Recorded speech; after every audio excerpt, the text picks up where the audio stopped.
Please friend हमारे channel को like करें एंड सब्सक्राइब करें और बेल आइकन को भी दबा दें ताकि नया वीडियो आप तुरंत पा सकें। न्यू यूट्यूबर अपना चैनल फ्री में प्रमोट कराना चाहते हैं तो इंस्टाग्राम पे फॉलो करके मैसेज करें और वीडियो को लास्ट तक देखना, कुछ स्पेशल है।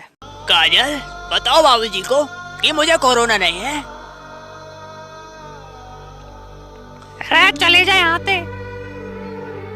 काजल तू चाइना घूम के आयो, हमने पागल मत बनावे। अब हमारे घर काहे को आयो है? क्यों? वाई? सनी देओल तो अपने पार्टी का है क्या भैया? और आज दादा तुम बीच में मत बोलो ना, मीडिया वाले अपन की खौट खड़ी कर देंगे। मोदी जी हम हमारे बीच में कतई मत बोलो।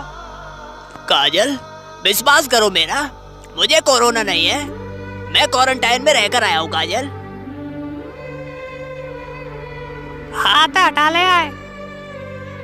तेने सैनिटाइजर से हाथों नहीं धोए होंगे, वो पता है। तू कोरोना को मरीज है तो क्यों बुलाया मुझे? क्यों चुम्मा देने की बात की? क्यों बोला कि मैं मिलूंगी? हम कोरोना बारे को चुम्मा ना दे। काजल ये हाथ सैनिटाइजर से धुले हैं, लेकिन कोरोना फैलाना नहीं भूले। कोरोना फैला दूंगा, कोरोना। ये गोल से सर्कल को दबा के हमारे